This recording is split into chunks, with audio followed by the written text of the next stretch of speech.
Hey guys, GameWars06 here, and I'm back with another video. This is the idea I came up with. If you guys keep up with my Twitter or you're in my Discord server, you've already seen this and you've already seen the explanation for this. But basically, to sum it up, this is Luffy in 4th Gear Snake Man, which is the by the way, the episode 870 when he debuted this, it's the most badass transformation in all of fiction. Anyways, this is him in 4th Gear Snake Man, and this is what I like to call his twin pythons, because for those of you who remember, when Luffy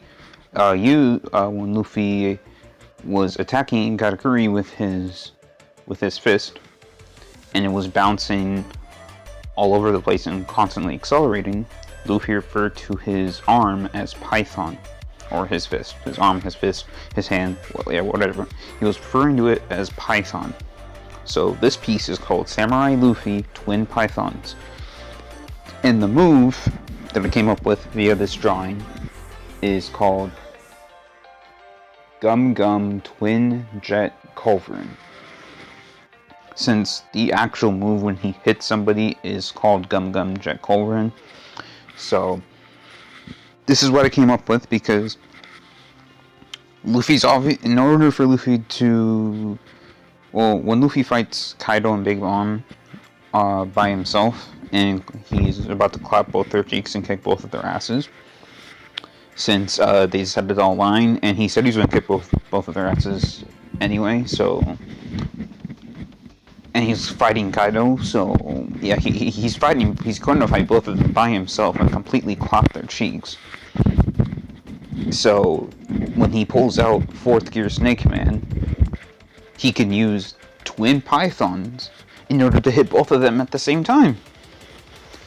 And then, worst comes to worst, he can pull out 2 more pythons in the form of his own legs, if his legs can do that, which I'm sure if he wanted to, he could have his legs do the same thing, but yeah, that's the idea behind this, and this is probably my favorite Luffy drawing that I've ever done. Luffy's one of the few characters that I've drawn more than once. When I first started drawing, I drew like 3 different Luffys. I drew like a half cyborg Luffy, I drew a regular Luffy, after the 2 years of training, the Golden Heels are during Fishman Island and Punk Hazard. And I think I drew a 3rd one. That was back in 2019 when I first started doing digital art. Then I drew Luffy Then versus Now, which, yeah, I drew Luffy twice within the same image. Once my favorite moment before the 2 years of training and after the 2 years of training.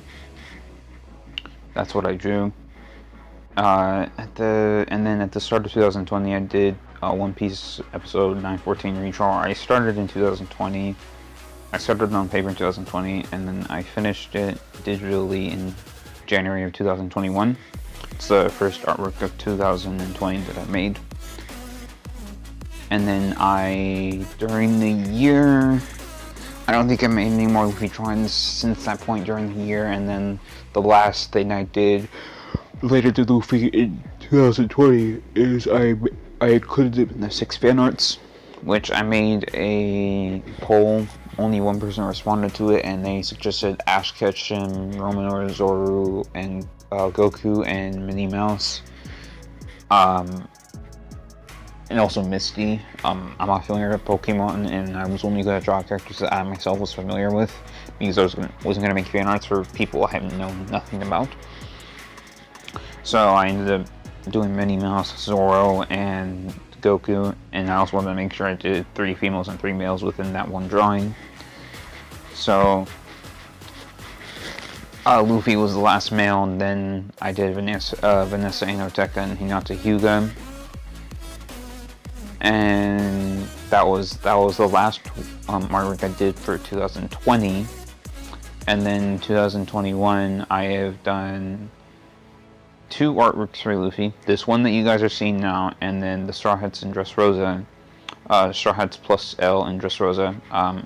Obviously didn't let me title it fully, so I just did plus L for plus Law because Law was also in the shot, and it was a redraw of a shot from episode 957 when the Navy was going over the accomplishments of the warlords and the emperors and their bounties, etc., etc.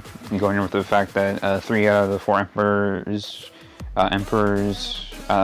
were a part of this one crew from this guy named Zebek. Yeah, and his middle name is also D. And they also revealed the story that Garp and Goldie Roger worked together to beat this guy. And as a result, Garp became a vice admiral. And because Garp doesn't like the Celestial Dragons, even though he could have become an admiral, he chose not to. So that just goes to show, like, he has the strength. He has the strength, general strength to become. And I don't mean by general strength. It's not like just power alone. Power, skill, intelligence, etc. He has all of that. He just doesn't want to be a Marine Admiral because he doesn't want to be the lapdog of a Celestial Dragon like the Admirals are. And a prime example of this is after Luffy punched one of the Celestial Dragons. I don't remember their name because they're irrelevant. Kizaru had to come in and try to kill Luffy as a response because the Celestial Dragons wanted. They basically have the Navy at their disposal because they founded the world government. So they're basically at the highest status within this series. They're able to just buy slaves and like nobody can do anything about it. Well, except for Luffy because Luffy is just badassery. So of course he's not going to accept any of this. So he punched one, and as a result, Hancock realized that Luffy's just the most badass fictional concept of every conceivable human thought. And therefore, she's in love with Luffy, and she's probably proposed to him many times during the 2 years of training. So, yeah. Anyways, yeah, I can't wait for Luffy to just clap Kaido and Big Mom, and if Toei Animation and Funimation actually see this artwork, and then they actually implement this into the anime, that would be so cool. And I'm specifically made sure to draw Luffy in his armor, the same armor he was wearing in episode, I believe it was 959 though. Yeah, I think it was the first episode of Act 3. Yeah. Because obviously that's what he's going to be wearing when he claps her cheeks because Samurai armor is badass. That's why Luffy's wearing it. So. And speaking of that, I don't know what Robin was thinking when Robin said that Luffy, Chopper, and Brook look like bugs with their armor. No, they're just pure badassery. And by the way, I made the armor ripped because when I was doing the doodle, I did sketch out like the actual body, and then I put the clothes on top, since that's how clothing works. Clothing goes on top of the body. I didn't want to hide. I didn't want to completely cover everything, so yeah, that's what I made it partially ripped, and yeah, and obviously, if you guys have seen how Jet Covert works, that is the reason why Luffy's arms are like rectangular, because when he's bouncing, that's what his arms look like when it's bouncing in a multitude of different directions, and he can only do this because his body is made of rubber, like a badass. He didn't know, but eating that gum fruit just gave him more badassery. That's why he has second gear, third gear, and 3 different variations of fourth gear. One that he invented when he fought Cracker. So with that in mind, I'll see you guys in the next video.